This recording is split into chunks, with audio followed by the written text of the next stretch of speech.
नदी किनारे बने गांव सुंदर वन में सुमन अपनी माँ के साथ रहती है। सुमन और उसकी माँ बहुत ही गरीब हैं। सुमन मिट्टी की मूर्तियाँ बनाती है और उसकी माँ उन्हीं मिट्टी की मूर्तियों को बाजार में ले जाकर बेच देती है। उसी से जो भी आमदनी होती है दोनों माँ बेटी अपना गुजारा करती हैं। फिर एक रोज जब सुमन अपने घर में खाना बना रही होती है तभी बाहर से किसी के पुकारने की आवाज आती है। सुमन बाहर आकर देखती है तो एक संत महाजन खड़े होते हैं। सुमन संत महाजन को प्रणाम करती है और फिर उनसे पूछती है, कहिए संत महाजन, मैं आपकी क्या सेवा करूं? संत महाजन बताते हैं कि वो पिछले 3 दिनों से यात्रा पर है, जिसके कारण खाना पीना ठीक से नहीं हो पाया। सुमन संत महाजन को बिठाकर अच्छे से खाना खिलाती है। सुमन की सेवा से संत महाजन बहुत प्रसन्न होते हैं। आगे संत महाजन सुमन से कहते हैं, बेटी तुम बहुत ही नेक दिल हो, तुम्हारा मन बहुत ही साफ है। आज तुम्हारी सेवा भावना से मैं बहुत ही खुश हूँ।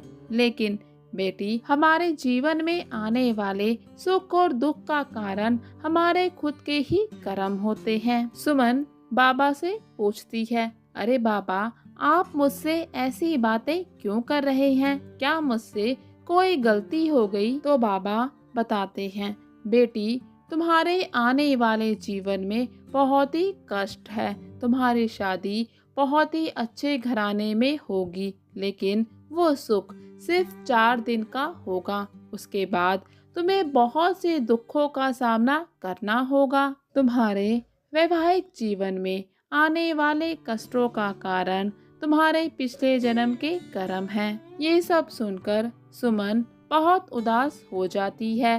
पूछती है, बाबा तो फिर मुझे क्या करना चाहिए जिससे मैं अपने जीवन के कष्टों का निवारण कर सकूं? बाबा बताते हैं, बेटी जैसे तुम्हारे जीवन के दुखों का कारण तुम्हारे खुद के कर्म हैं, उसी प्रकार तुम्हारे सुखों का कारण भी तुम्हारे ही कर्म हैं। तुम्हें अच्छे से अच्छे कर्म करने चाहिए जिससे पाप कर्म नष्ट हो सके। और फिर शाम के समय जब सुमन की माँ घर वापस आती है तो सुमन सारी बातें अपनी माँ को बता देती है कि आज एक संत महाजन हमारे घर पर आए थे। उन्होंने उसे उसके जीवन में आने वाले कष्टों के बारे में बताया। सुमन की सारी बातें सुनकर उसकी माँ कहती है, अरे बेटी, तुम भी ना ऐसे ही किसी भी संत महाराज की बातों पर नहीं आते।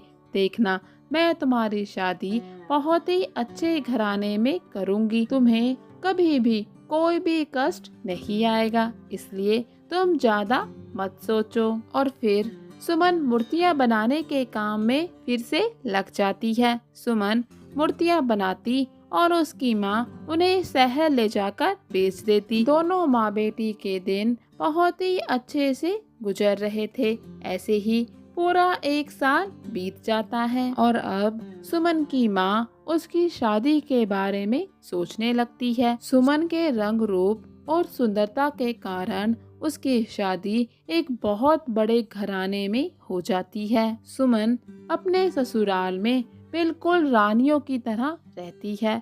वो अपने जीवन में बहुत ही खुश होती है। शादी के बाद जैसे मानो सुमन का पूरा जीवन बदल गया हो। लेकिन जैसा कि संत महाराज की भविष्यवाणी थी कि सुमन के जीवन में सुख सिर्फ थोड़े समय का होगा। सुमन की शादी के 6 महीने के बाद ही उसके ससुर की दिल का दौरा पड़ने के कारण मौत हो जाती है। पिता की मौत के बाद सारा कारोबार बेटे यानी कि सुमन के पति के पास आ जाता है और वो कारोबार की भागदौड़ को ठीक से संभाल नहीं पाता और पूरी संगत में फंस जाता है। सुमन का पति धीरे धीरे करके पूरा एक नंबर का बदमाश, नशेड़ी और जुआरी बन जाता है। सुमन जब भी उसे शराब पीने के लिए मना करती और समझाती तो वो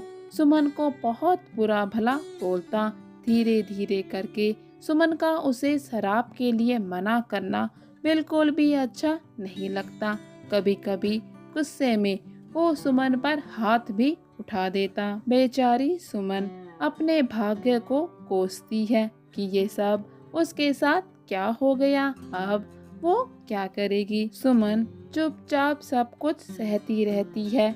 ऐसे ही करते करते पूरे 6 महीने बीत जाते हैं। अब सुमन को यकीन हो जाता है कि उसका शराबी पति पूरी तरह से शराबी हो चुका, वो नहीं सुधरेगा। सुमन सोचती है कि मैं अपना पूरा जीवन शराबी के साथ बर्बाद नहीं करूंगी। आज ही अपनी माँ के घर वापस लौट जाऊंगी। और फिर सुमन अपनी माँ के घर वापस लौट आती है। माँ को सारी बातें बताती है। माँ भी सुमन की किस्मत पर बहुत ही दुखी होती है। बहुत देर तक बातें करने के बाद दोनों माँ बेटी खाना खाकर सो जाती हैं। अगले दिन सुबह सुमन फिर से मिट्टी की मूर्तियाँ बनाना शुरू कर देती है। सुमन को ऐसे देखकर उसकी माँ बहुत ही दुखी होती है। सुमन अपनी माँ को समझाती है, देखो माँ, तुम मेरे लिए दुखी मत हो। क्या तुम्हें याद नहीं उस दिन उस संत महाजन ने क्या कहा था, हमारे जीवन के सुख और दुख हमारे ही कर्मों का फल है। मेरे साथ जो कुछ भी हुआ वो मेरे कर्मों का फल है, इसीलिए आपको भी इसे मेरी किस्मत मानकर स्वीकार कर लेना चाहिए, जैसा कि मैंने कर लिया है। और फिर दोनों माँ बेटी अपने अपने काम में व्यस्त हो जाती है। कुछ ही समय के बाद एक बार फिर से वही संत महाजन सुमन के घर पर आते हैं। संत महाजन से मिलने के बाद सुमन उन्हें बताती है कि उनकी कही हुई सारी बातें सच हो गई। उसका एक बहुत ही अच्छे घर में विवाह हुआ था, लेकिन सब कुछ खत्म हो गया। आज उसका जीवन कष्टों से भरा है, लेकिन इन सब को उसने अपने कर्मों का लेखा जोखा मानकर स्वीकार कर लिया है। संत महाजन सुमन की बातें सुनकर कहते हैं, बेटी, मैंने तुमसे एक और बात भी बोली थी कि हमारे जीवन में जो भी सुख आते हैं वो भी हमारे कर्मों का ही फल है। तुम्हें तुम्हारे बुरे कर्मों का फल मिल चुका, अब तुम्हें तुम्हारे अच्छे कर्मों का फल मिलेगा।